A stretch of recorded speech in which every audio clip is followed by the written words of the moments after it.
मेरे प्यारे देशवासियों नमस्कार।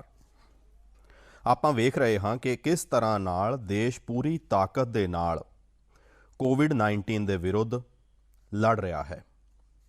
ਪਿਛਲੇ 100 ਸਾਲਾਂ ਵਿੱਚ ਇਹ ਸਭ ਤੋਂ ਵੱਡੀ ਮਹਾਮਾਰੀ ਹੈ ਅਤੇ ਇਸੇ ਪੈਂਡੈਮਿਕ ਦਰਮਿਆਨ ਭਾਰਤ ਨੇ ਅਨੇਕ ਕੁਦਰਤੀ ਸੰਕਟਾਂ ਦਾ ਵੀ ਡਟ ਕੇ ਮੁਕਾਬਲਾ ਕੀਤਾ ਹੈ।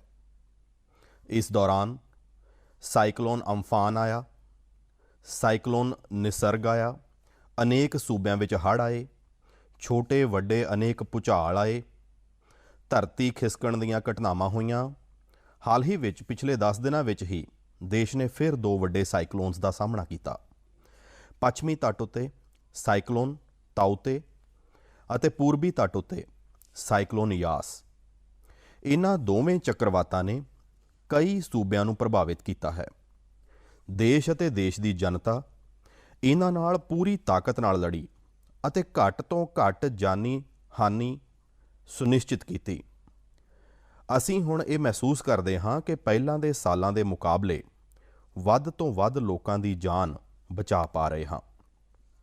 ਸੰਕਟ ਦੀ ਇਸ ਔਖੀ ਅਤੇ ਗੈਰ ਮਾਮੂਲੀ ਪਰਿਸਥਿਤੀ ਵਿੱਚ ਸਾਈਕਲੋਨ ਨਾਲ ਪ੍ਰਭਾਵਿਤ ਹੋਏ ਸਾਰੇ ਸੂਬਿਆਂ ਦੇ ਲੋਕਾਂ ਨੇ ਜਿਸ ਤਰ੍ਹਾਂ ਨਾਲ ਹਿੰਮਤ ਦਿਖਾਈ ਹੈ, ਇਸ ਸੰਕਟ ਦੀ ਘੜੀ ਵਿੱਚ ਬਹੁਤ ਸਬਰ ਦੇ ਨਾਲ, ਅਨੁਸ਼ਾਸਨ ਦੇ ਨਾਲ ਮੁਕਾਬਲਾ ਕੀਤਾ ਹੈ। ਮੈਂ ਆਦਰਪੂਰਵਕ ਦਿਲ ਤੋਂ ਸਾਰੇ ਨਾਗਰਿਕਾਂ ਦੀ ਸ਼ਲਾਘਾ ਕਰਨਾ ਚਾਹੁੰਦਾ ਹਾਂ।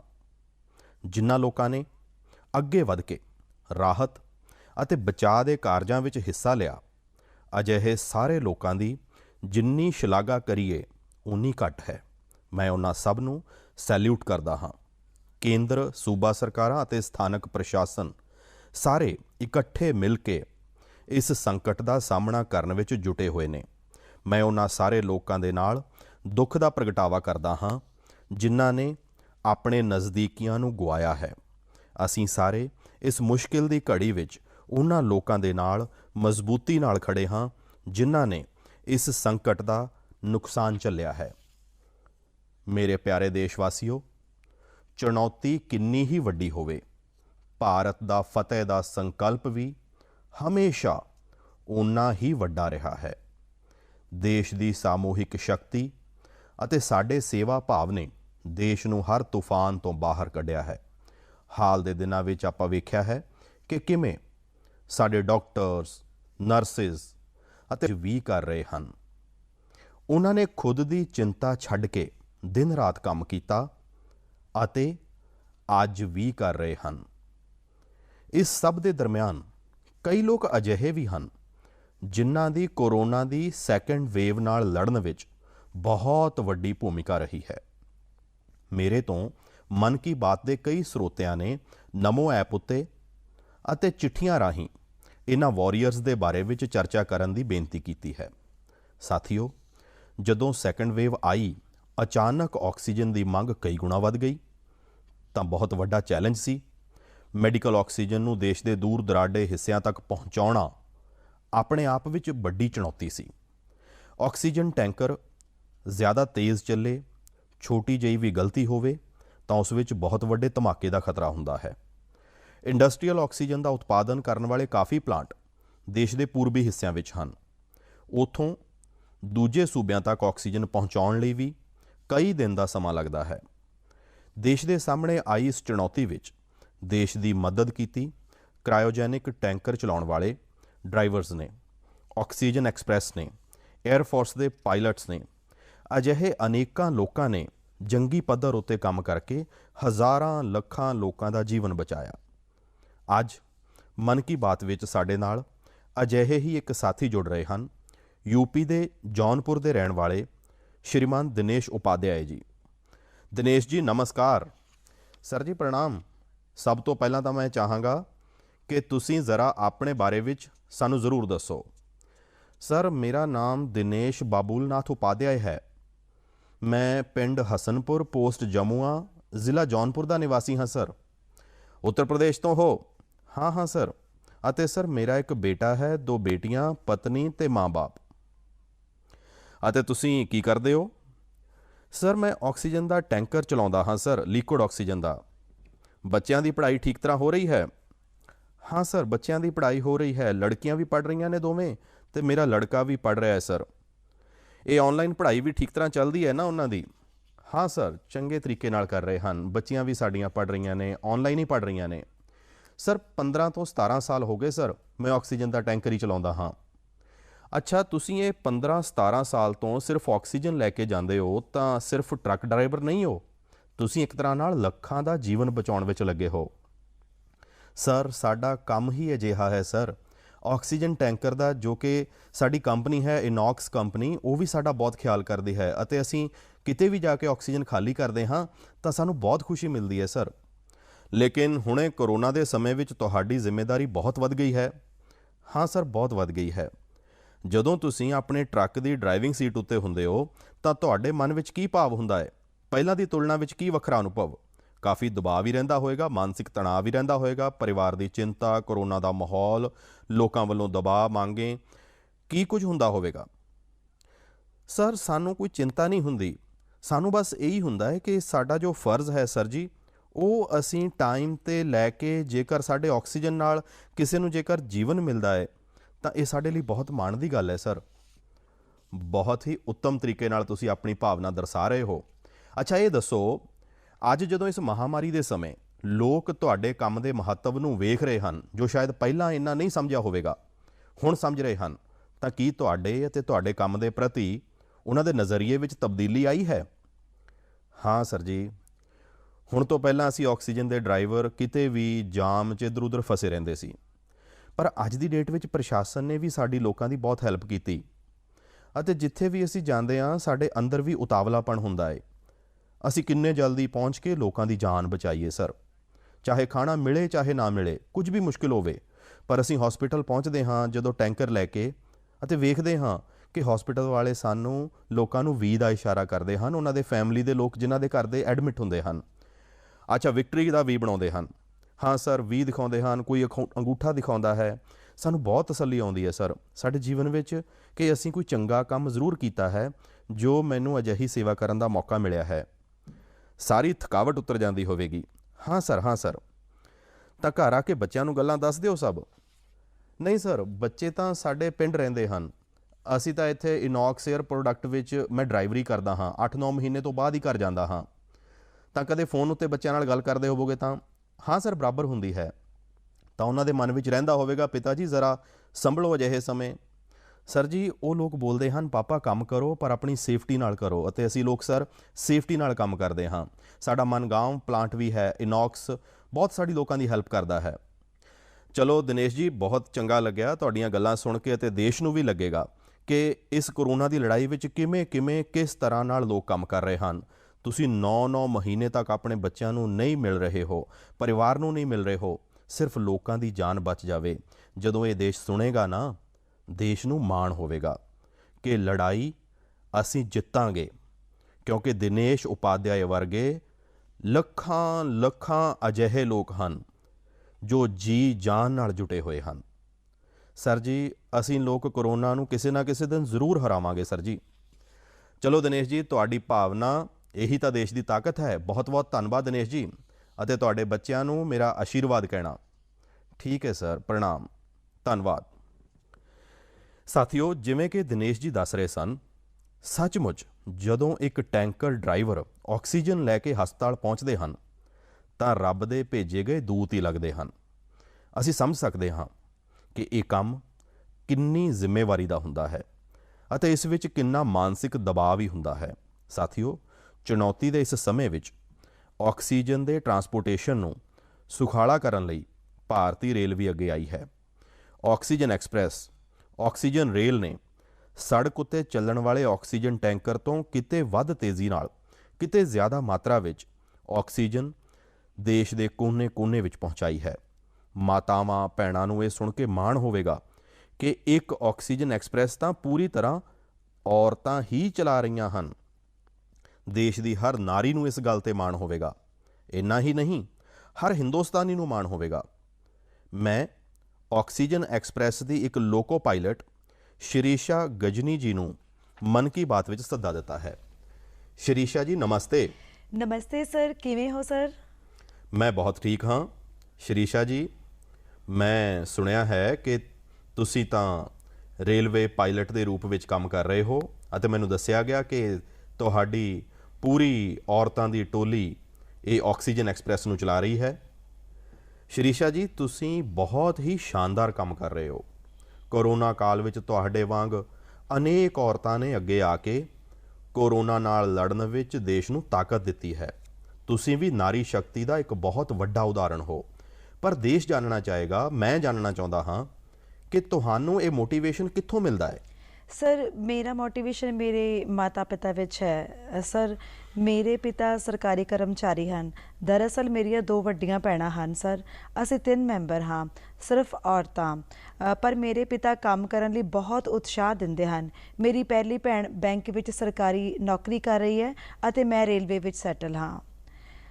ਮੇਰੇ ਮਾਪੇ ਮੈਨੂੰ ਹਮੇਸ਼ਾ ਉਤਸ਼ਾਹਿਤ ਕਰਦੇ ਹਨ। ਅੱਛਾ ਸ਼ਿਰੀਸ਼ਾ ਜੀ, ਤੁਸੀਂ ਆਮ ਦਿਨਾਂ ਵਿੱਚ ਵੀ ਰੇਲਵੇ ਨੂੰ ਆਪਣੀਆਂ ਸੇਵਾਵਾਂ ਦਿੱਤੀਆਂ ਨੇ, ਟ੍ਰੇਨ ਨੂੰ ਸਹਿ ਸੁਭਾਅ ਚਲਾਇਆ ਹੈ। ਪਰ ਜਦੋਂ ਇੱਕ ਪਾਸੇ ਆਕਸੀਜਨ ਦੀ ਇੰਨੀ ਮੰਗ ਅਤੇ ਜਦੋਂ ਤੁਸੀਂ ਆਕਸੀਜਨ ਨੂੰ ਲੈ ਕੇ ਜਾ ਰਹੇ ਹੋਵੋ ਤਾਂ ਥੋੜਾ ਜ਼ਿੰਮੇਵਾਰੀ ਭਰਿਆ ਕੰਮ ਹੋਵੇਗਾ, ਥੋੜੀਆਂ ਹੋਰ ਜ਼ਿੰਮੇਵਾਰੀਆਂ ਹੋਣਗੀਆਂ। ਸਧਾਰਨ ਗੁੱਡਸ ਨੂੰ ਲੈ ਕੇ ਜਾਣਾ ਅਲੱਗ ਗੱਲ ਹੈ, ਆਕਸੀਜਨ ਤਾਂ ਬਹੁਤ ਹੀ ਨਾਜ਼ੁਕ ਵੀ ਹੁੰਦੀ ਹੈ ਇਹ ਚੀਜ਼ਾਂ। ਤਾਂ ਕੀ ਮਹਿਸੂਸ ਹੁੰਦਾ ਸੀ? ਮੈਂ ਖੁਸ਼ੀ ਮਹਿਸੂਸ ਕੀਤੀ ਇਹ ਕੰਮ ਕਰਨ ਲਈ। ਸਰ, ਆਕਸੀਜਨ ਸਪੈਸ਼ਲ ਚਲਾਉਣਾ ਮੇਰੇ ਸਭ ਕੁਝ ਵਧੀਆ ਸੀ। ਸੇਫਟੀ ਦੇ ਬਾਰੇ ਫਾਰਮੇਸ਼ਨ ਵਾਈਜ਼ ਕੋਈ ਲੀਕੇਜ ਹੈ, ਅੱਗੇ ਇੰਡੀਅਨ ਰੇਲਵੇ ਵੀ ਸਹਿਯੋਗੀ ਹੈ। ਸਰ, ਇਹ ਆਕਸੀਜਨ ਚਲਾਉਣ ਲਈ ਮੈਨੂੰ ਗ੍ਰੀਨ ਪਾਥ ਦਿੱਤਾ। ਇਹ ਗੱਡੀ ਚਲਾਉਣ ਲਈ 125 ਕਿਲੋਮੀਟਰ 1.5 ਘੰਟੇ ਵਿੱਚ ਪਹੁੰਚ ਹੋ ਗਿਆ। ਇੰਨੀ ਜ਼ਿੰਮੇਵਾਰੀ ਰੇਲਵੇ ਨੇ ਲਈ, ਮੈਂ ਵੀ ਜ਼ਿੰਮੇਵਾਰੀ ਲਈ। ਸਰ, ਵਾਹ! ਚਲੋ ਸ਼ਿਰੀਸ਼ਾ ਜੀ, ਮੈਂ ਤੁਹਾਨੂੰ ਬਹੁਤ ਵਧਾਈ ਦਿੰਦਾ ਹਾਂ ਅਤੇ ਤੁਹਾਡੇ ਪਿਤਾ ਜੀ ਮਾਤਾ ਜੀ ਨੂੰ ਖਾਸ ਤੌਰ ਤੇ ਪ੍ਰਣਾਮ ਕਰਦਾ ਹਾਂ, ਜਿਨ੍ਹਾਂ ਨੇ 3 ਬੇਟੀਆਂ ਨੂੰ ਇੰਨੀ ਪ੍ਰੇਰਣਾ ਦਿੱਤੀ ਅਤੇ ਉਹਨਾਂ ਨੂੰ ਇੰਨਾ ਅੱਗੇ ਵਧਾਇਆ ਅਤੇ ਇਸ ਤਰ੍ਹਾਂ ਦਾ ਹੌਸਲਾ ਦਿੱਤਾ। ਅਤੇ ਮੈਂ ਸਮਝਦਾ ਹਾਂ ਅਜਿਹੇ ਮਾਂ-ਬਾਪ ਨੂੰ ਵੀ ਪ੍ਰਣਾਮ ਅਤੇ ਤੁਹਾਨੂੰ ਸਾਰੀਆਂ ਭੈਣਾਂ ਨੂੰ ਵੀ ਪ੍ਰਣਾਮ, ਜਿਨ੍ਹਾਂ ਨੇ ਇਸ ਤਰ੍ਹਾਂ ਨਾਲ ਦੇਸ਼ ਦੀ ਸੇਵਾ ਵੀ ਕੀਤੀ ਅਤੇ ਜਜ਼ਬਾ ਵੀ ਵਿਖਾਇਆ। ਬਹੁਤ ਬਹੁਤ ਧੰਨਵਾਦ ਸ਼ਿਰੀਸ਼ਾ ਜੀ। ਧੰਨਵਾਦ ਸਰ, ਥੈਂਕ ਯੂ ਸਰ। ਤੁਹਾਡੀਆਂ ਦੁਆਵਾਂ ਚਾਹੀਦੀਆਂ ਨੇ ਸਰ ਮੈਨੂੰ। ਬਸ ਪਰਮਾਤਮਾ ਦਾ ਆਸ਼ੀਰਵਾਦ ਤੁਹਾਡੇ ਉੱਤੇ ਬਣਿਆ ਰਹੇ, ਤੁਹਾਡੇ ਮਾਤਾ ਪਿਤਾ ਦਾ ਆਸ਼ੀਰਵਾਦ ਬਣਿਆ ਰਹੇ। ਧੰਨਵਾਦ ਜੀ। ਧੰਨਵਾਦ ਸਰ। ਸਾਥੀਓ, ਅਸੀਂ ਹੁਣੇ ਸ਼ਿਰੀਸ਼ਾ ਜੀ ਦੀ ਗੱਲ ਸੁਣੀ। ਉਹਨਾਂ ਦੇ ਅਨੁਭਵ ਪ੍ਰੇਰਣਾ ਵੀ ਦਿੰਦੇ ਹਨ, ਭਾਵੁਕ ਵੀ ਕਰਦੇ ਹਨ। ਅਸਲ ਵਿੱਚ ਇਹ ਲੜਾਈ ਇੰਨੀ ਵੱਡੀ ਹੈ ਕਿ ਇਸ ਵਿੱਚ ਰੇਲਵੇ ਦੀ ਹੀ ਤਰ੍ਹਾਂ ਸਾਡਾ ਦੇਸ਼ ਜਲ, ਥਲ, ਆਕਾਸ਼ ਤਿੰਨੇ ਮਾਰਗਾਂ ਤੇ ਕੰਮ ਕਰ ਰਿਹਾ ਹੈ। ਇੱਕ ਪਾਸੇ ਖਾਲੀ ਟੈਂਕਰਸ ਨੂੰ 에ਅਰਫੋਰਸ ਦੇ ਜਹਾਜ਼ਾਂ ਦੁਆਰਾ ਆਕਸੀਜਨ ਪਲਾਂਟਸ ਤੱਕ ਪਹੁੰਚਾਉਣ ਦਾ ਕੰਮ ਹੋ ਰਿਹਾ ਹੈ। ਦੂਜੇ ਪਾਸੇ ਨਵੇਂ ਆਕਸੀਜਨ ਪਲਾਂਟਸ ਬਣਾਉਣ ਦਾ ਕੰਮ ਵੀ ਪੂਰਾ ਕੀਤਾ ਜਾ ਰਿਹਾ ਹੈ। ਨਾਲ ਹੀ ਵਿਦੇਸ਼ਾਂ ਤੋਂ ਆਕਸੀਜਨ ਕੰਸਨਟ੍ਰੇਟਰਸ ਅਤੇ ਕ੍ਰਾਇਓਜੈਨਿਕ ਟੈਂਕਰਸ ਵੀ ਦੇਸ਼ ਵਿੱਚ ਲਿਆਂਦੇ ਜਾ ਰਹੇ ਹਨ। ਇਸੇ ਲਈ ਇਸ ਵਿੱਚ ਨੇਵੀ ਵੀ ਲੱਗੀ, 에ਅਰਫੋਰਸ ਵੀ ਲੱਗੀ, ਆਰਮੀ ਵੀ ਲੱਗੀ ਅਤੇ DRDO ਵਰਗੀਆਂ ਸਾਡੀਆਂ ਸੰਸਥਾਵਾਂ ਵੀ ਜੁਟੀਆਂ ਹਨ। ਸਾਡੇ ਕਿੰਨੇ ਹੀ ਵਿਗਿਆਨੀ, ਇੰਡਸਟਰੀ ਦੇ ਮਾਹਰ ਅਤੇ ਟੈਕਨੀਸ਼ੀਅਨਸ ਵੀ ਜੰਗੀ ਪੱਧਰ ਉੱਤੇ ਕੰਮ ਕਰ ਰਹੇ ਹਨ। ਇਹਨਾਂ ਸਭ ਦੇ ਕੰਮ ਨੂੰ ਜਾਣਨ ਦੀ, ਸਮਝਣ ਦੀ ਉਤਸੁਕਤਾ ਸਾਰੇ ਦੇਸ਼ ਵਾਸੀਆਂ ਦੇ ਮਨ ਵਿੱਚ ਹੈ। ਇਸ ਲਈ ਸਾਡੇ ਨਾਲ ਸਾਡੀ 에ਅਰਫੋਰਸ ਦੇ ਗਰੁੱਪ ਕੈਪਟਨ ਪਟਨਾਇਕ ਜੀ ਜੁੜ ਰਹੇ ਹਨ। ਪਟਨਾਇਕ ਜੀ, ਜੈ ਹਿੰਦ। ਸਰ, ਜੈ ਹਿੰਦ। ਸਰ, ਮੈਂ ਗਰੁੱਪ ਕੈਪਟਨ AK ਪਟਨਾਇਕ ਹਾਂ, ਹਵਾਈ ਸੈਨਾ ਸਟੇਸ਼ਨ ਹਿੰਡਨ ਤੋਂ ਗੱਲ ਕਰ ਰਿਹਾ ਹਾਂ। ਪਟਨਾਇਕ ਜੀ, ਕੋਰੋਨਾ ਨਾਲ ਲੜਾਈ ਦੇ ਦੌਰਾਨ ਤੁਸੀਂ ਬਹੁਤ ਵੱਡੀ ਜ਼ਿੰਮੇਵਾਰੀ ਸੰਭਾਲ ਰਹੇ ਹੋ। ਦੁਨੀਆ ਭਰ ਵਿੱਚ ਜਾ ਕੇ ਟੈਂਕਰ ਲਿਆਉਣਾ, ਟੈਂਕਰ ਇੱਥੇ ਪਹੁੰਚਾਉਣਾ। ਮੈਂ ਜਾਣਨਾ ਚਾਹਾਂਗਾ ਕਿ ਇੱਕ ਫੌਜੀ ਦੇ ਤੌਰ ਤੇ ਇੱਕ ਵੱਖਰੇ ਤਰ੍ਹਾਂ ਦਾ ਕੰਮ ਤੁਸੀਂ ਕੀਤਾ ਹੈ। ਮਰਨ ਮਾਰਨ ਲਈ ਭੱਜਣਾ ਹੁੰਦਾ ਹੈ, ਅੱਜ ਤੁਸੀਂ ਜ਼ਿੰਦਗੀ ਬਚਾਉਣ ਲਈ ਭੱਜ ਰਹੇ ਹੋ। ਕਿਵੇਂ ਮਹਿਸੂਸ ਹੋ ਰਿਹਾ ਹੈ? ਸਰ, ਇਸ ਸੰਕਟ ਦੇ ਸਮੇਂ ਦੌਰਾਨ ਸਾਡੇ ਦੇਸ਼ ਵਾਸੀਆਂ ਦੀ ਮਦਦ ਕਰ ਸਕਦੇ ਹਾਂ, ਇਹ ਸਾਡੇ ਲਈ ਬਹੁਤ ਹੀ ਖੁਸ਼ਕਿਸਮਤੀ ਦਾ ਕੰਮ ਹੈ ਸਰ। ਅਤੇ ਇਹ ਜੋ ਵੀ ਸਾਨੂੰ ਮਿਸ਼ਨਸ ਮਿਲਦੇ ਹਨ, ਅਸੀਂ ਬਾਖੂਬੀ ਉਹਨਾਂ ਨੂੰ ਨਿਭਾ ਰਹੇ ਹਾਂ। ਸਾਡੀ ਟ੍ਰੇਨਿੰਗ ਅਤੇ ਸਪੋਰਟ ਸਰਵਿਸਿਜ਼ ਜੋ ਹੈ ਸਾਡੀ ਪੂਰੀ ਮਦਦ ਕਰ ਰਹੇ ਹਨ। ਅਤੇ ਸਭ ਤੋਂ ਵੱਡੀ ਚੀਜ਼ ਹੈ ਸਰ, ਇਸ ਵਿੱਚ ਜੋ ਸਾਨੂੰ ਜੌਬ ਸੈਟਿਸਫੈਕਸ਼ਨ ਮਿਲ ਰਹੀ ਹੈ ਉਹ ਬਹੁਤ ਹੀ ਹਾਈ ਲੈਵਲ ਦੀ ਹੈ ਅਤੇ ਇਸੇ ਵਜ੍ਹਾ ਕਰਕੇ ਅਸੀਂ ਕੰਟੀਨਿਊਅਸ ਆਪਰੇਸ਼ਨਸ ਕਰ ਪਾ ਰਹੇ ਹਾਂ ਸਰ। ਕੈਪਟਨ, ਤੁਸੀਂ ਇੰਨੀ ਦਿਨੀ ਜੋ ਉਪਰਾਲੇ ਕੀਤੇ ਹਨ ਅਤੇ ਉਹ ਵੀ ਘੱਟ ਤੋਂ ਘੱਟ ਸਮੇਂ ਵਿੱਚ ਸਭ ਕੁਝ ਕਰਨਾ ਪਿਆ ਹੈ, ਉਸ ਵਿੱਚ ਹੁਣ ਇੰਨੀ ਦਿਨੀ ਤੁਹਾਡਾ ਕਿਵੇਂ ਰਿਹਾ? ਸਰ, ਪਿਛਲੇ 1 ਮਹੀਨੇ ਤੋਂ ਅਸੀਂ ਲਗਾਤਾਰ ਆਕਸੀਜਨ ਟੈਂਕਰਸ ਅਤੇ ਤਰਲ ਆਕਸੀਜਨ ਕੰਟੇਨਰਸ ਘਰੇਲੂ ਟਿਕਾਣਿਆਂ ਅਤੇ ਕੌਮਾਂਤਰੀ ਟਿਕਾਣਿਆਂ ਦੋਨਾਂ ਤੋਂ ਉਠਾ ਰਹੇ ਹਾਂ ਸਰ।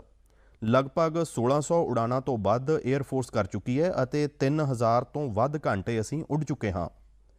ਲਗਭਗ 160 ਕੌਮਾਂਤਰੀ ਮਿਸ਼ਨਸ ਕਰ ਚੁੱਕੇ ਹਾਂ, ਜਿਸ ਵਜ੍ਹਾ ਨਾਲ ਅਸੀਂ ਹਰ ਜਗ੍ਹਾ ਤੋਂ ਆਕਸੀਜਨ ਟੈਂਕਰਸ ਜੋ ਪਹਿਲਾਂ ਜੇਕਰ ਡੋਮੈਸਟਿਕ ਵਿੱਚ 2 ਤੋਂ 3 ਦਿਨ ਲੱਗਦੇ ਸੀ, ਅਸੀਂ ਉਸ ਨੂੰ 2 ਤੋਂ 3 ਘੰਟੇ ਵਿੱਚ ਇੱਕ ਜਗ੍ਹਾ ਤੋਂ ਦੂਜੀ ਜਗ੍ਹਾ ਪਹੁੰਚਾ ਸਕਦੇ ਹਾਂ ਸਰ।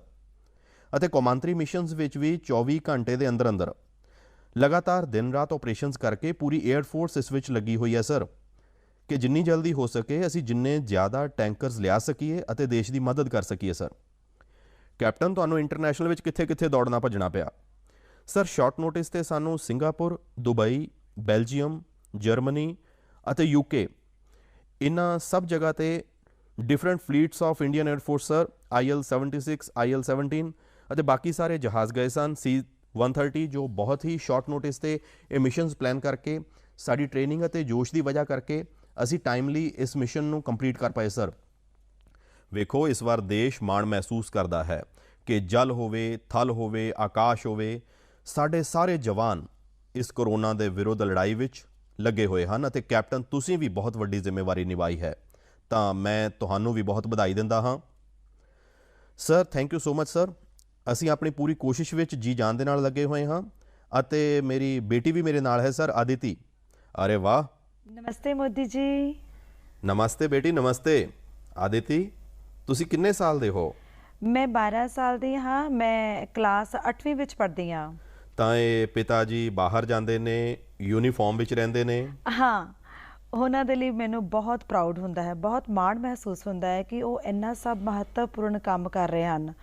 ਜੋ ਸਾਰੇ ਕਰੋਨਾ ਪੀੜਤ ਲੋਕ ਹਨ, ਉਹਨਾਂ ਦੀ ਮਦਦ ਇੰਨੀ ਜ਼ਿਆਦਾ ਕਰ ਰਹੇ ਹਨ ਅਤੇ ਇੰਨੇ ਸਾਰੇ ਦੇਸ਼ਾਂ ਤੋਂ ਆਕਸੀਜਨ ਟੈਂਕਰ ਲਿਆ ਰਹੇ ਨੇ, ਕੰਟੇਨਰਸ ਲਿਆ ਰਹੇ ਨੇ। ਪਰ ਬੇਟੀ ਤਾਂ ਪਾਪਾ ਨੂੰ ਬਹੁਤ ਮਿਸ ਕਰਦੀ ਹੈ ਨਾ? ਹਾਂ, ਮੈਂ ਬਹੁਤ ਮਿਸ ਕਰਦੀ ਹਾਂ ਉਹਨਾਂ ਨੂੰ।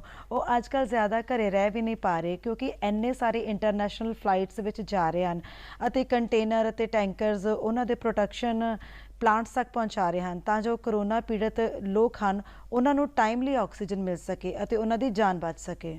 ਤਾਂ ਬੇਟਾ, ਇਹ ਜੋ ਆਕਸੀਜਨ ਦੇ ਕਾਰਨ ਲੋਕਾਂ ਦੀ ਜਾਨ ਬਚਾਉਣ ਵਾਲਾ ਕੰਮ ਤਾਂ ਹੁਣ ਘਰ ਘਰ ਵਿੱਚ ਲੋਕਾਂ ਨੂੰ ਪਤਾ ਚੱਲਿਆ ਹੈ। ਜਦੋਂ ਤੁਹਾਡੇ ਫਰੈਂਡ ਸਰਕਲ, ਤੁਹਾਡੇ ਸਾਥੀ ਸਟੂਡੈਂਟਸ ਜਾਣਦੇ ਹੋਣਗੇ ਕਿ ਤੁਹਾਡੇ ਪਿਤਾ ਜੀ ਆਕਸੀਜਨ ਦੀ ਸੇਵਾ ਵਿੱਚ ਲੱਗੇ ਹਨ, ਤਾਂ ਤੁਹਾਡੇ ਪ੍ਰਤੀ ਵੀ ਬਹੁਤ ਆਦਰ ਨਾਲ ਵੇਖਦੇ ਹੋਣਗੇ ਉਹ ਲੋਕ? ਹਾਂ, ਮੇਰੇ ਸਾਰੇ ਫਰੈਂਡਸ ਹੀ ਬੋਲਦੇ ਹਨ ਕਿ ਤੁਹਾਡੇ ਪਾਪਾ ਇੰਨਾ ਜ਼ਿਆਦਾ ਇੰਪੋਰਟੈਂਟ ਕੰਮ ਕਰ ਰਹੇ ਹਨ ਅਤੇ ਤੈਨੂੰ ਵੀ ਬਹੁਤ ਪ੍ਰਾਊਡ ਹੁੰਦਾ ਹੋਵੇਗਾ। ਤਦ ਮੈਨੂੰ ਇੰਨਾ ਜ਼ਿਆਦਾ ਮਾਣ ਮਹਿਸੂਸ ਹੁੰਦਾ ਅਤੇ ਮੇਰੀ ਜੋ ਸਾਰੀ ਫੈਮਿਲੀ ਹੈ, ਮੇਰੇ ਨਾਨਾ ਨਾਨੀ, ਦਾਦੀ, ਸਭ ਲੋਕ ਹੀ ਮੇਰੇ ਪਾਪਾ ਲਈ ਬਹੁਤ ਪ੍ਰਾਊਡ ਹਨ। ਮੇਰੀ ਮੰਮੀ ਅਤੇ ਉਹ ਲੋਕ ਵੀ ਡਾਕਟਰ ਹਨ, ਉਹ ਲੋਕ ਵੀ ਦਿਨ ਰਾਤ ਕੰਮ ਕਰ ਰਹੇ ਹਨ। ਸਾਰੀਆਂ ਆਰਮਡ ਫੋਰਸਿਸ, ਮੇਰੇ ਪਾਪਾ ਦੇ ਸਾਰੇ ਸਕੁਆਡਨ ਦੇ ਅੰਕਲ ਅਤੇ ਸਾਰੀਆਂ ਜੋ ਫੋਰਸਿਸ ਹਨ, ਸਭ ਲੋਕ, ਸਾਰੀ ਫੌਜ ਬਹੁਤ ਕੰਮ ਕਰ ਰਹੀ ਹੈ। ਮੈਨੂੰ ਭਰੋਸਾ ਹੈ ਕਿ ਸਭ ਦੀਆਂ ਕੋਸ਼ਿਸ਼ਾਂ ਦੇ ਨਾਲ ਆਪਾਂ ਲੋਕ ਕਰੋਨਾ ਦੀ ਇਸ ਲੜਾਈ ਨੂੰ ਜ਼ਰੂਰ ਜਿੱਤਾਂਗੇ।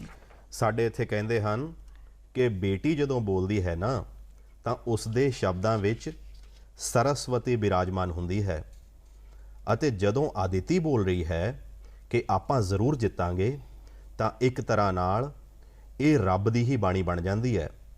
ਅੱਛਾ ਆਦਿਤੀ, ਹਾਲੇ ਤਾਂ ਆਨਲਾਈਨ ਪੜ੍ਹਦੇ ਹੋਵੋਗੇ? ਹਾਂ, ਹਾਲੇ ਤਾਂ ਸਾਡੇ ਸਾਰੇ ਆਨਲਾਈਨ ਕਲਾਸਿਸ ਚੱਲ ਰਹੇ ਹਨ ਅਤੇ ਹਾਲੇ ਅਸੀਂ ਲੋਕ ਘਰੇ ਫੁੱਲ ਪ੍ਰੀਕਾਸ਼ਨ ਲੈ ਰਹੇ ਹਾਂ ਅਤੇ ਜੇਕਰ ਕਿਤੇ ਬਾਹਰ ਜਾਣਾ ਵੀ ਪੈਂਦਾ ਹੈ ਤਾਂ ਫਿਰ ਡਬਲ ਮਾਸਕ ਪਾ ਕੇ ਅਤੇ ਸਭ ਕੁਝ, ਸਾਰੇ ਪ੍ਰੀਕਾਸ਼ਨਸ ਅਤੇ ਪਰਸਨਲ ਹਾਈਜੀਨ ਮੇਨਟੇਨ ਕਰ ਰਹੇ ਹਾਂ, ਸਭ ਚੀਜ਼ਾਂ ਦਾ ਧਿਆਨ ਰੱਖ ਰਹੇ ਹਾਂ। ਅੱਛਾ ਬੇਟਾ, ਤੁਹਾਡੀਆਂ ਕੀ ਹੌਬੀਜ਼ ਹਨ, ਕੀ ਪਸੰਦ ਹੈ?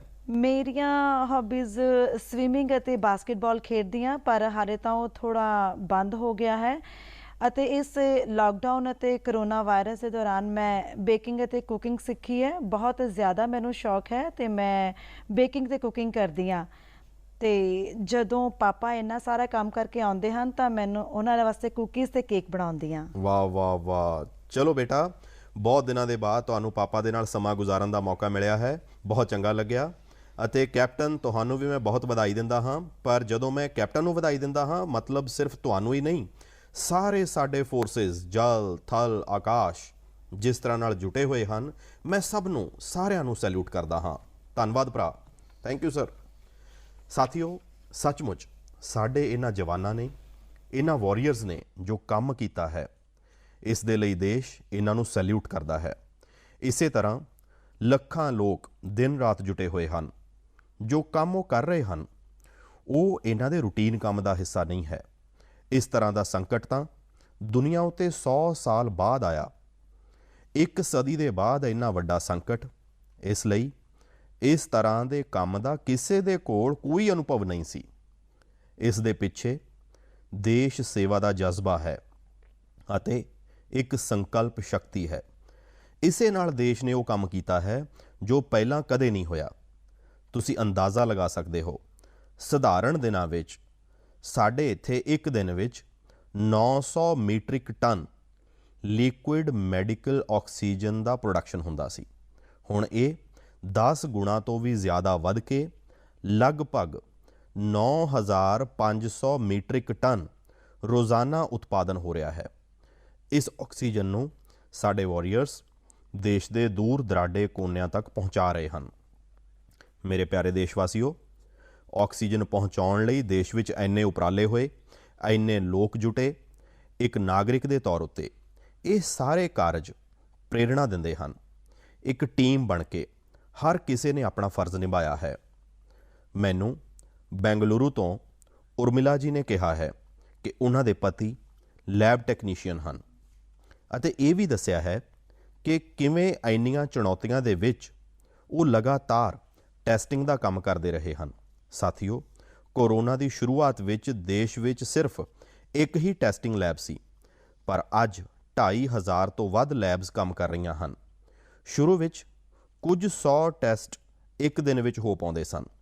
ਹੁਣ 20 ਲੱਖ ਤੋਂ ਵੱਧ ਟੈਸਟ ਇੱਕ ਦਿਨ ਵਿੱਚ ਹੋਣ ਲੱਗੇ ਹਨ।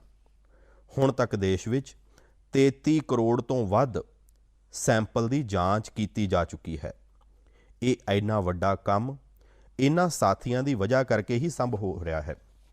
ਕਿੰਨੇ ਹੀ ਫਰੰਟਲਾਈਨ ਵਰਕਰਸ ਸੈਂਪਲ ਕਲੈਕਸ਼ਨ ਦੇ ਕੰਮ ਵਿੱਚ ਲੱਗੇ ਹੋਏ ਹਨ। ਪੀੜਤ ਮਰੀਜ਼ਾਂ ਦੇ ਵਿੱਚ ਜਾਣਾ, ਉਹਨਾਂ ਦਾ ਸੈਂਪਲ ਲੈਣਾ, ਇਹ ਕਿੰਨੀ ਸੇਵਾ ਦਾ ਕੰਮ ਹੈ।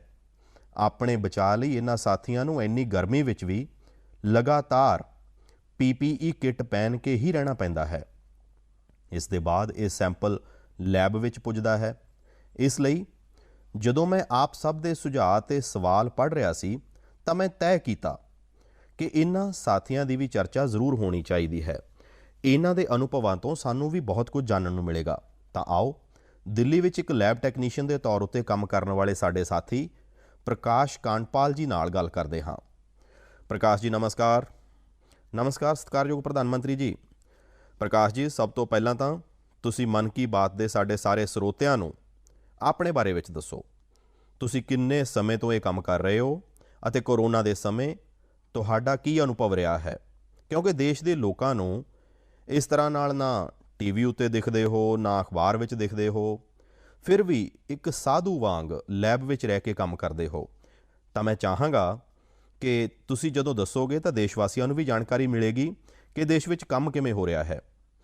ਸਰ, ਮੈਂ ਦਿੱਲੀ ਸਰਕਾਰ ਦੇ ਖੁਦਮੁਖਤਿਆਰ ਅਦਾਰੇ institute of liver and biliary sciences ਨਾਮ ਦੇ ਹਸਪਤਾਲ ਵਿੱਚ ਪਿਛਲੇ 10 ਸਾਲਾਂ ਤੋਂ ਲੈਬ ਟੈਕਨੀਸ਼ੀਅਨ ਦੇ ਰੂਪ ਵਿੱਚ ਕੰਮ ਕਰ ਰਿਹਾ ਹਾਂ।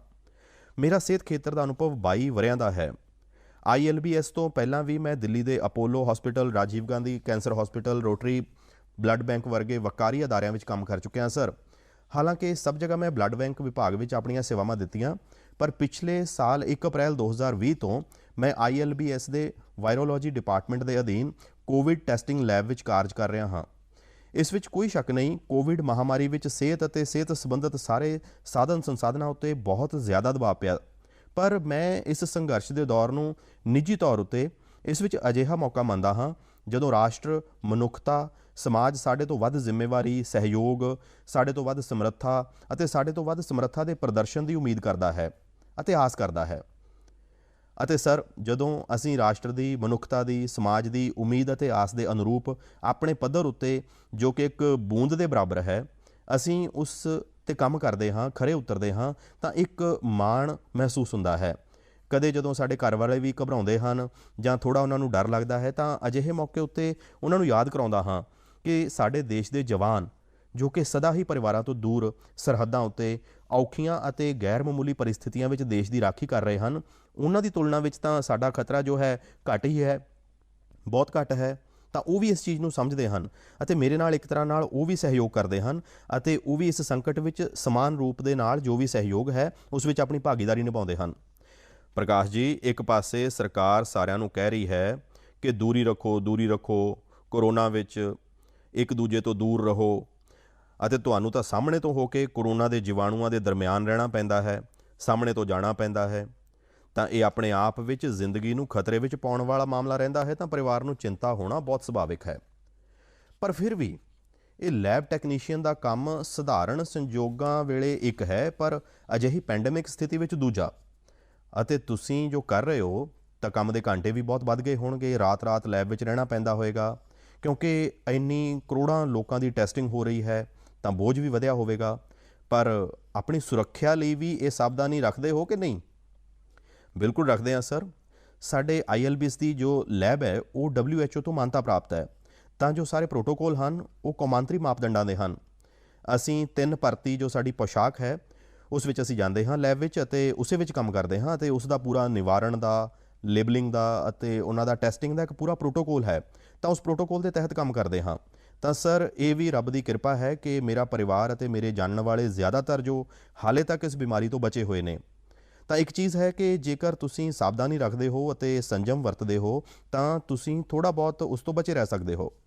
ਪ੍ਰਕਾਸ਼ ਜੀ, ਤੁਹਾਡੇ ਵਰਗੇ ਹਜ਼ਾਰਾਂ ਲੋਕ ਪਿਛਲੇ 1 ਸਾਲ ਤੋਂ ਲੈਬ ਵਿੱਚ ਬੈਠੇ ਹਨ ਅਤੇ ਇੰਨੀ ਜ਼ਹਿਮਤ ਕਰ ਰਹੇ ਹਨ, ਇੰਨੇ ਲੋਕਾਂ ਨੂੰ ਬਚਾਉਣ ਦਾ ਕੰਮ ਕਰ ਰਹੇ ਹਨ ਜੋ ਦੇਸ਼ ਅੱਜ ਜਾਣ ਰਿਹਾ ਹੈ।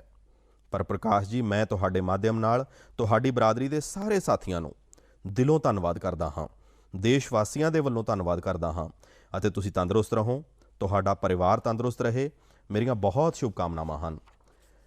ਧੰਨਵਾਦ ਪ੍ਰਧਾਨ ਮੰਤਰੀ ਜੀ, ਮੈਂ ਤੁਹਾਡਾ ਬਹੁਤ ਅਹਿਸਾਨਮੰਦ ਹਾਂ ਕਿ ਤੁਸੀਂ ਮੈਨੂੰ ਇਹ ਮੌਕਾ ਪ੍ਰਦਾਨ ਕੀਤਾ। ਧੰਨਵਾਦ ਭਰਾ। ਸਾਥੀਓ, ਇੱਕ ਤਰ੍ਹਾਂ ਨਾਲ ਗੱਲ ਤਾਂ ਮੈਂ ਭਰਾ ਪ੍ਰਕਾਸ਼ ਜੀ ਨਾਲ ਕੀਤੀ ਹੈ, ਪਰ ਉਹਨਾਂ ਦੀਆਂ ਗੱਲਾਂ ਵਿੱਚ ਹਜ਼ਾਰਾਂ ਲੈਬ ਟੈਕਨੀਸ਼ੀਅਨਸ ਦੀ ਸੇਵਾ ਦੀ ਸੁਗੰਧ ਆਪਣੇ ਤੱਕ ਪਹੁੰਚ ਰਹੀ ਹੈ। ਇਹਨਾਂ ਗੱਲਾਂ ਵਿੱਚ ਹਜ਼ਾਰਾਂ ਲੱਖਾਂ ਲੋਕਾਂ ਦਾ ਸੇਵਾ ਭਾਵ ਤਾਂ ਦਿਸਦਾ ਹੀ ਹੈ। ਆਪਾਂ ਸਭ ਨੂੰ ਆਪਣੀ ਜ਼ਿੰਮੇਦਾਰੀ ਦਾ ਗਿਆਨ ਵੀ ਹੁੰਦਾ ਹੈ। ਜਿੰਨੀ ਮਿਹਨਤ ਅਤੇ ਲਗਨ ਨਾਲ ਭਰਾ ਪ੍ਰਕਾਸ਼ ਜੀ ਵਰਗੇ ਸਾਡੇ ਸਾਥੀ ਕੰਮ ਕਰ ਰਹੇ ਹਨ, ਓਨੀ ਹੀ ਵਫਾਦਾਰੀ ਨਾਲ ਉਹਨਾਂ ਦਾ ਸਹਿਯੋਗ ਕੋਰੋਨਾ ਨੂੰ ਹਰਾਉਣ ਵਿੱਚ ਬਹੁਤ ਮਦਦ ਕਰੇਗਾ। ਮੇਰੇ ਪਿਆਰੇ ਦੇਸ਼ ਵਾਸੀਓ, ਹੁਣੇ ਆਪਾਂ ਆਪਣੇ ਕੋਰੋਨਾ ਵਾਰੀਅਰਸ ਦੀ ਚਰਚਾ ਕਰ ਰਹੇ ਸੀ। ਪਿਛਲੇ 1.5 ਸਾਲ ਵਿੱਚ ਅਸੀਂ ਉਹਨਾਂ ਦਾ ਖੂਬ ਸਮਰਪਣ ਅਤੇ ਮਿਹਨਤ ਵੇਖੀ ਹੈ, ਪਰ ਇਸ ਲੜਾਈ ਵਿੱਚ ਬਹੁਤ ਵੱਡੀ ਭੂਮਿਕਾ ਦੇਸ਼ ਦੇ ਕਈ ਖੇਤਰਾਂ ਦੇ ਅਨੇਕ ਵਾਰੀਅਰਸ ਦੀ ਵੀ ਹੈ। ਤੁਸੀਂ ਸੋਚੋ, ਸਾਡੇ ਦੇਸ਼ ਉੱਤੇ ਇੰਨਾ ਵੱਡਾ ਸੰਕਟ ਆਇਆ, ਇਸ ਦਾ ਅਸਰ ਦੇਸ਼ ਦੀ ਹਰ ਇੱਕ ਵਿਵਸਥਾ ਉੱਤੇ ਪਿਆ।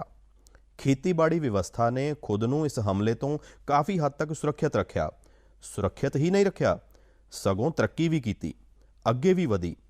ਕੀ ਤੁਹਾਨੂੰ ਪਤਾ ਹੈ ਕਿ ਇਸ ਮਹਾਮਾਰੀ ਵਿੱਚ ਵੀ ਸਾਡੇ ਕਿਸਾਨਾਂ ਨੇ ਰਿਕਾਰਡ ਉਤਪਾਦਨ ਕੀਤਾ ਹੈ?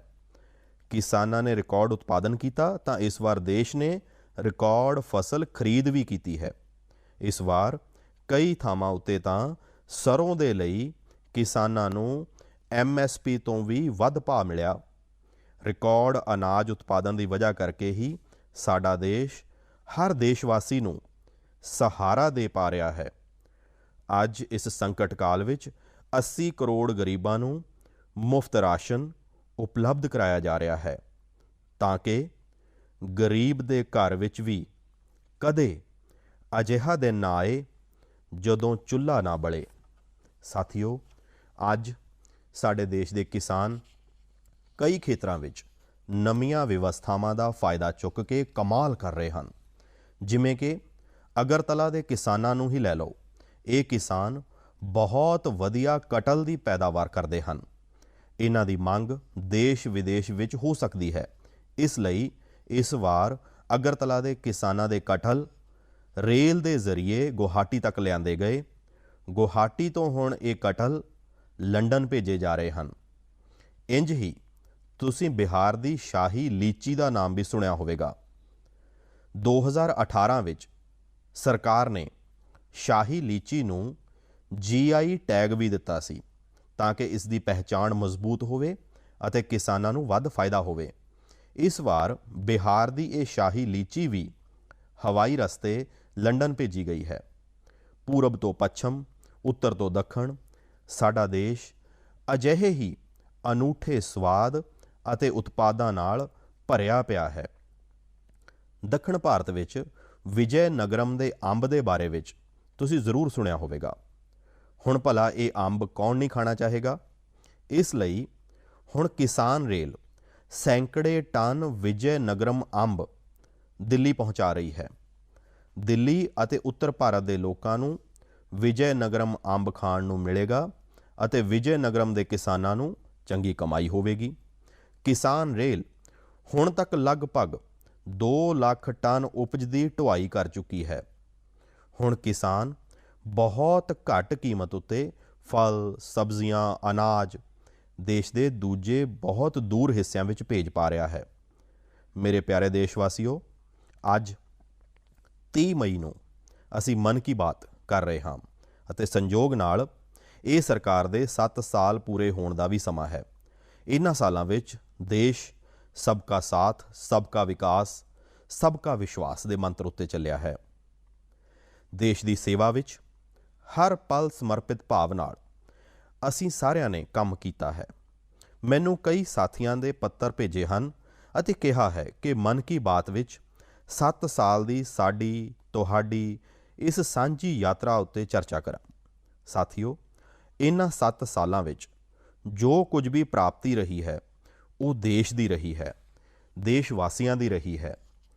ਕਿੰਨੇ ਹੀ ਰਾਸ਼ਟਰੀ ਮਾਣ ਦੇ ਪਲ ਆਪਾਂ ਇਹਨਾਂ ਸਾਲਾਂ ਵਿੱਚ ਇਕੱਠੇ ਮਿਲ ਕੇ ਅਨੁਭਵ ਕੀਤੇ ਹਨ। ਜਦੋਂ ਅਸੀਂ ਵੇਖਦੇ ਹਾਂ ਕਿ ਹੁਣ ਭਾਰਤ ਦੂਜੇ ਦੇਸ਼ਾਂ ਦੀ ਸੋਚ ਅਤੇ ਉਹਨਾਂ ਦੇ ਦਬਾਅ ਵਿੱਚ ਨਹੀਂ, ਆਪਣੇ ਸੰਕਲਪ ਨਾਲ ਚੱਲਦਾ ਹੈ, ਤਾਂ ਆਪਾਂ ਸਭ ਨੂੰ ਮਾਣ ਹੁੰਦਾ ਹੈ। ਜਦੋਂ ਅਸੀਂ ਵੇਖਦੇ ਹਾਂ ਕਿ ਹੁਣ ਭਾਰਤ ਆਪਣੇ ਵਿਰੁੱਧ ਸਾਜ਼ਿਸ਼ ਕਰਨ ਵਾਲਿਆਂ ਨੂੰ ਮੂੰਹ ਤੋੜ ਜਵਾਬ ਦਿੰਦਾ ਹੈ, ਤਾਂ ਸਾਡਾ ਆਤਮ ਵਿਸ਼ਵਾਸ ਹੋਰ ਵੱਧਦਾ ਹੈ। ਜਦੋਂ ਭਾਰਤ ਰਾਸ਼ਟਰੀ ਸੁਰੱਖਿਆ ਦੇ ਮੁੱਦਿਆਂ ਉੱਤੇ ਸਮਝੌਤਾ ਨਹੀਂ ਕਰਦਾ, ਜਦੋਂ ਸਾਡੀਆਂ ਸੈਨਾਵਾਂ ਦੀ ਤਾਕਤ ਵੱਧਦੀ ਹੈ, ਤਾਂ ਸਾਨੂੰ ਲੱਗਦਾ ਹੈ ਕਿ ਹਾਂ, ਅਸੀਂ ਠੀਕ ਰਸਤੇ ਉੱਤੇ ਹਾਂ। ਸਾਥੀਓ, ਮੈਨੂੰ ਕਿੰਨੇ ਹੀ ਦੇਸ਼ਵਾਸੀਆਂ ਦੇ ਸੁਨੇਹੇ, ਉਹਨਾਂ ਦੇ ਪੱਤਰ ਦੇਸ਼ ਦੇ ਕੋਨੇ-ਕੋਨੇ ਤੋਂ ਮਿਲਦੇ ਹਨ। ਕਿੰਨੇ ਹੀ ਲੋਕ ਦੇਸ਼ ਨੂੰ ਧੰਨਵਾਦ ਦਿੰਦੇ ਹਨ ਕਿ 70 ਸਾਲ ਬਾਅਦ ਉਹਨਾਂ ਦੇ ਪਿੰਡ ਵਿੱਚ ਪਹਿਲੀ ਵਾਰ ਬਿਜਲੀ ਪਹੁੰਚੀ ਹੈ। ਉਹਨਾਂ ਦੇ ਬੇਟੇ-ਬੇਟੀਆਂ ਰੌਸ਼ਨੀ ਵਿੱਚ ਪੱਖੇ ਹੇਠ ਬੈਠ ਕੇ ਪੜ੍ਹ ਰਹੇ ਹਨ। ਕਿੰਨੇ ਹੀ ਲੋਕ ਕਹਿੰਦੇ ਹਨ ਕਿ ਸਾਡਾ ਵੀ ਪਿੰਡ ਹੁਣ ਪੱਕੀ ਸੜਕ ਨਾਲ ਸ਼ਹਿਰ ਨਾਲ ਜੁੜ ਗਿਆ ਹੈ। ਮੈਨੂੰ ਯਾਦ ਹੈ, ਇੱਕ ਕਬਾਇਲੀ ਇਲਾਕੇ ਤੋਂ ਕੁਝ ਸਾਥੀਆਂ ਨੇ ਮੈਨੂੰ ਸੁਨੇਹਾ ਭੇਜਿਆ ਸੀ ਕਿ ਸੜਕ ਬਣਨ ਦੇ ਬਾਅਦ ਪਹਿਲੀ ਵਾਰ ਉਹਨਾਂ ਨੂੰ ਅਜਿਹਾ ਲੱਗਿਆ ਕਿ ਉਹ ਵੀ ਬਾਕੀ ਦੁਨੀਆ ਨਾਲ ਜੁੜ ਗਏ ਹਨ। ਇੰਝ ਹੀ ਕਿਤੇ ਕੋਈ ਬੈਂਕ ਖਾਤਾ ਖੁੱਲ੍ਹਣ ਦੀ ਖੁਸ਼ੀ ਸਾਂਝੀ ਕਰਦਾ ਹੈ, ਤਾਂ ਕੋਈ ਵੱਖੋ-ਵੱਖ ਯੋਜਨਾਵਾਂ ਦੀ ਮਦਦ ਨਾਲ ਜਦੋਂ ਨਵਾਂ ਰੋਜ਼ਗਾਰ ਸ਼ੁਰੂ ਕਰਦਾ ਹੈ, ਤਾਂ ਉਸ ਖੁਸ਼ੀ ਵਿੱਚ ਮੈਨੂੰ ਵੀ ਸੱਦਾ ਦਿੰਦਾ ਹੈ। ਪ੍ਰਧਾਨ ਮੰਤਰੀ ਆਵਾਸ ਯੋਜਨਾ ਦੇ ਤਹਿਤ ਘਰ ਮਿਲਣ ਦੇ ਬਾਅਦ ਗ੍ਰਹਿ ਪ੍ਰਵੇਸ਼ ਦੇ ਆਯੋਜਨ ਦੇ ਕਿੰਨੇ ਹੀ ਸੱਦੇ ਮੈਨੂੰ ਸਾਡੇ ਦੇਸ਼ਵਾਸੀਆਂ ਵੱਲੋਂ ਲਗਾਤਾਰ ਮਿਲਦੇ ਰਹਿੰਦੇ ਹਨ। ਇਹਨਾਂ 7 ਸਾਲਾਂ ਵਿੱਚ ਆਪ ਸਭ ਦੀਆਂ ਅਜਿਹੀਆਂ ਕਰੋੜਾਂ ਖੁਸ਼ੀਆਂ ਵਿੱਚ ਮੈਂ ਸ਼ਾਮਿਲ ਹੋਇਆ ਹਾਂ। ਹੁਣੇ ਕੁਝ ਦਿਨ ਪਹਿਲਾਂ ਹੀ ਮੈਨੂੰ ਪਿੰਡ ਤੋਂ ਇੱਕ ਪਰਿਵਾਰ ਨੇ ਜਲ ਜੀਵਨ ਮਿਸ਼ਨ ਦੇ ਤਹਿਤ ਘਰ ਵਿੱਚ ਲੱਗੇ ਪਾਣੀ ਦੇ ਨਲ ਦੀ ਇੱਕ ਫੋਟੋ ਭੇਜੀ। ਉਹਨਾਂ ਨੇ ਉਸ ਫੋਟੋ ਦਾ ਕੈਪਸ਼ਨ ਲਿਖਿਆ ਸੀ, ਮੇਰੇ ਪਿੰਡ ਦੀ ਜੀਵਨ ਧਾਰਾ। ਅਜਿਹੇ ਕਿੰਨੇ ਹੀ ਪਰਿਵਾਰ ਹਨ।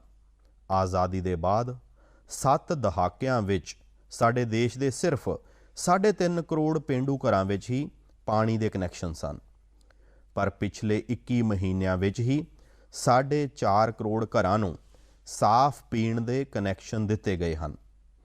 ਇਹਨਾਂ ਵਿੱਚੋਂ 15 ਮਹੀਨੇ ਤਾਂ ਕਰੋਨਾ ਕਾਲ ਦੇ ਹੀ ਸਨ। ਇਸੇ ਤਰ੍ਹਾਂ ਦਾ ਇੱਕ ਨਵਾਂ ਵਿਸ਼ਵਾਸ ਦੇਸ਼ ਵਿੱਚ ਆਯੁਸ਼ਮਾਨ ਯੋਜਨਾ ਨਾਲ ਵੀ ਆਇਆ ਹੈ। ਜਦੋਂ ਕੋਈ ਗਰੀਬ ਮੁਫਤ ਇਲਾਜ ਨਾਲ ਤੰਦਰੁਸਤ ਹੋ ਕੇ ਘਰ ਆਉਂਦਾ ਹੈ, ਤਾਂ ਉਸ ਨੂੰ ਲੱਗਦਾ ਹੈ ਕਿ ਉਸ ਨੂੰ ਨਵਾਂ ਜੀਵਨ ਮਿਲਿਆ ਹੈ। ਉਸ ਨੂੰ ਭਰੋਸਾ ਹੁੰਦਾ ਹੈ ਕਿ ਦੇਸ਼ ਉਸ ਦੇ ਨਾਲ ਹੈ। ਅਜਿਹੇ ਕਿੰਨੇ ਹੀ ਪਰਿਵਾਰਾਂ ਦੀਆਂ ਅਸੀਸਾਂ, ਕਰੋੜਾਂ ਮਾਤਾਵਾਂ ਦਾ ਆਸ਼ੀਰਵਾਦ ਲੈ ਕੇ ਸਾਡਾ ਦੇਸ਼ ਮਜ਼ਬੂਤੀ ਦੇ ਨਾਲ ਵਿਕਾਸ ਦੇ ਵੱਲ ਅੱਗੇ ਵਧ ਰਿਹਾ ਹੈ। ਸਾਥੀਓ, ਇਹਨਾਂ 7 ਸਾਲਾਂ ਵਿੱਚ ਭਾਰਤ ਨੇ ਡਿਜੀਟਲ ਲੈਣ ਦੇਣ ਵਿੱਚ ਦੁਨੀਆ ਨੂੰ ਨਵੀਂ ਦਿਸ਼ਾ ਦਿਖਾਉਣ ਦਾ ਕੰਮ ਕੀਤਾ ਹੈ। ਅੱਜ ਕਿਸੇ ਵੀ ਜਗ੍ਹਾ ਜਿੰਨੀ ਆਸਾਨੀ ਨਾਲ ਤੁਸੀਂ ਚੁਟਕੀਆਂ ਵਿੱਚ ਡਿਜੀਟਲ ਪੇਮੈਂਟ ਕਰ ਦਿੰਦੇ ਹੋ, ਉਹ ਕੋਰੋਨਾ ਦੇ ਇਸ ਸਮੇਂ ਵਿੱਚ ਵੀ ਬਹੁਤ ਲਾਭਦਾਇਕ ਸਾਬਤ ਹੋ ਰਿਹਾ ਹੈ। ਅੱਜ ਸਵੱਛਤਾ ਦੇ ਪ੍ਰਤੀ ਦੇਸ਼ ਵਾਸੀਆਂ ਦੀ ਗੰਭੀਰਤਾ ਅਤੇ ਚੇਤਨਤਾ ਵੱਧ ਰਹੀ ਹੈ। ਅਸੀਂ ਰਿਕਾਰਡ ਸੈਟੇਲਾਈਟ ਵੀ ਦਾਗ ਰਹੇ ਹਾਂ ਅਤੇ ਰਿਕਾਰਡ ਸੜਕਾਂ ਵੀ ਬਣਾ ਰਹੇ ਹਾਂ। ਇਹਨਾਂ 7 ਸਾਲਾਂ ਵਿੱਚ ਹੀ ਦੇਸ਼ ਨੇ ਅਨੇਕਾਂ ਪੁਰਾਣੇ ਵਿਵਾਦ ਵੀ ਪੂਰੀ ਸ਼ਾਂਤੀ ਅਤੇ ਸੁਹਿਰਦਤਾ ਨਾਲ ਸੁਲਝਾਏ ਗਏ ਹਨ। ਪੂਰਬ ਉੱਤਰ ਤੋਂ ਲੈ ਕੇ ਕਸ਼ਮੀਰ ਤੱਕ ਸ਼ਾਂਤੀ ਅਤੇ ਵਿਕਾਸ ਦਾ ਇੱਕ ਨਵਾਂ ਭਰੋਸਾ ਜਾਗਿਆ ਹੈ। ਸਾਥੀਓ, ਕੀ ਤੁਸੀਂ ਸੋਚਿਆ ਹੈ ਇਹ ਸਭ ਕੰਮ ਜੋ ਦਹਾਕਿਆਂ ਵਿੱਚ ਨਹੀਂ ਹੋ ਸਕੇ, ਇਹਨਾਂ 7 ਸਾਲਾਂ ਵਿੱਚ ਕਿਵੇਂ ਹੋਏ? ਇਹ ਸਭ ਇਸ ਲਈ ਸੰਭਵ ਹੋਇਆ ਕਿਉਂਕਿ ਇਹਨਾਂ 7 ਸਾਲਾਂ ਵਿੱਚ ਆਪਾਂ ਸਰਕਾਰ ਅਤੇ ਜਨਤਾ ਤੋਂ ਵੱਧ ਕੇ ਇੱਕ ਦੇਸ਼ ਦੇ ਰੂਪ ਵਿੱਚ ਕੰਮ ਕੀਤਾ, ਇੱਕ ਟੀਮ ਦੇ ਰੂਪ ਵਿੱਚ ਕੰਮ ਕੀਤਾ, ਟੀਮ ਇੰਡੀਆ ਦੇ ਰੂਪ ਵਿੱਚ ਕੰਮ ਕੀਤਾ। ਹਰ ਨਾਗਰਿਕ ਨੇ ਦੇਸ਼ ਨੂੰ ਅੱਗੇ ਵਧਾਉਣ ਵਿੱਚ ਇੱਕ ਅੱਧਾ ਕਦਮ ਅੱਗੇ ਵਧਾਉਣ ਦੀ ਕੋਸ਼ਿਸ਼ ਕੀਤੀ ਹੈ। ਹਾਂ, ਜਿੱਥੇ ਸਫਲਤਾਵਾਂ ਹੁੰਦੀਆਂ ਹਨ ਉੱਥੇ ਇਮਤਿਹਾਨ ਵੀ ਹੁੰਦੇ ਹਨ। ਇਹਨਾਂ 7 ਸਾਲਾਂ ਵਿੱਚ ਆਪਾਂ ਇਕੱਠੇ ਮਿਲ ਕੇ ਹੀ ਕਈ ਔਖੇ ਇਮਤਿਹਾਨ ਵੀ ਦਿੱਤੇ ਹਨ ਅਤੇ ਹਰ ਵਾਰ ਆਪਾਂ ਸਭ ਮਜ਼ਬੂਤ ਹੋ ਕੇ ਨਿਕਲੇ ਹਾਂ। ਕੋਰੋਨਾ ਮਹਾਮਾਰੀ ਦੇ ਰੂਪ ਵਿੱਚ ਇੰਨੀ ਵੱਡੀ ਪ੍ਰੀਖਿਆ ਤਾਂ ਲਗਾਤਾਰ ਚੱਲ ਹੀ ਰਹੀ ਹੈ। ਇਹ ਤਾਂ ਇੱਕ ਅਜਿਹਾ ਸੰਕਟ ਹੈ ਜਿਸ ਨੇ ਪੂਰੀ ਦੁਨੀਆ ਨੂੰ ਪਰੇਸ਼ਾਨ ਕੀਤਾ ਹੈ। ਕਿੰਨੇ ਹੀ ਲੋਕਾਂ ਨੇ ਆਪਣਿਆਂ ਨੂੰ ਗੁਆਇਆ ਹੈ। ਵੱਡੇ ਵੱਡੇ ਦੇਸ਼ ਵੀ ਇਸ ਦੀ ਤਬਾਹੀ ਤੋਂ ਬਚ ਨਹੀਂ ਸਕੇ ਹਨ। ਇਸ ਸੰਸਾਰਕ ਮਹਾਮਾਰੀ ਦੇ ਦਰਮਿਆਨ ਭਾਰਤ ਸੇਵਾ ਅਤੇ ਸਹਿਯੋਗ ਦੇ ਸੰਕਲਪ ਦੇ ਨਾਲ ਅੱਗੇ ਵਧ ਰਿਹਾ ਹੈ। ਅਸੀਂ ਪਹਿਲੀ ਵੇਵ ਵਿੱਚ ਵੀ ਪੂਰੇ ਹੌਸਲੇ ਦੇ ਨਾਲ ਲੜਾਈ ਲੜੀ ਸੀ। ਇਸ ਵਾਰ ਵੀ ਵਾਇਰਸ ਦੇ ਵਿਰੁੱਧ ਚੱਲ ਰਹੀ ਲੜਾਈ ਵਿੱਚ ਭਾਰਤ ਜੇਤੂ ਹੋਵੇਗਾ। 2 ਗਜ਼ ਦੀ ਦੂਰੀ, ਮਾਸਕ ਨਾਲ ਜੁੜੇ ਨਿਯਮ ਹੋਣ ਜਾਂ ਫਿਰ ਵੈਕਸੀਨ, ਆਪਾਂ ਢਿੱਲ ਨਹੀਂ ਵਰਤਣੀ ਹੈ। ਇਹੀ ਸਾਡੀ ਜਿੱਤ ਦਾ ਰਸਤਾ ਹੈ। ਅਗਲੀ ਵਾਰ ਜਦੋਂ ਆਪਾਂ ਮਨ ਕੀ ਬਾਤ ਵਿੱਚ ਮਿਲਾਂਗੇ ਤਾਂ ਦੇਸ਼ ਵਾਸੀਆਂ ਦੀਆਂ ਕਈ ਹੋਰ ਪ੍ਰੇਰਣਾਦਾਇਕ ਉਦਾਹਰਣਾਂ ਉੱਤੇ ਗੱਲ ਕਰਾਂਗੇ ਅਤੇ ਨਵੇਂ ਵਿਸ਼ਿਆਂ ਉੱਤੇ ਚਰਚਾ ਕਰਾਂਗੇ। ਤੁਸੀਂ ਆਪਣੇ ਸੁਝਾਅ ਮੈਨੂੰ ਇੰਝ ਹੀ ਭੇਜਦੇ ਰਹੋ। ਆਪ ਸਭ ਤੰਦਰੁਸਤ ਰਹੋ, ਦੇਸ਼ ਨੂੰ ਇਸੇ ਤਰ੍ਹਾਂ ਅੱਗੇ ਵਧਾਉਂਦੇ ਰਹੋ। ਬਹੁਤ ਬਹੁਤ ਧੰਨਵਾਦ।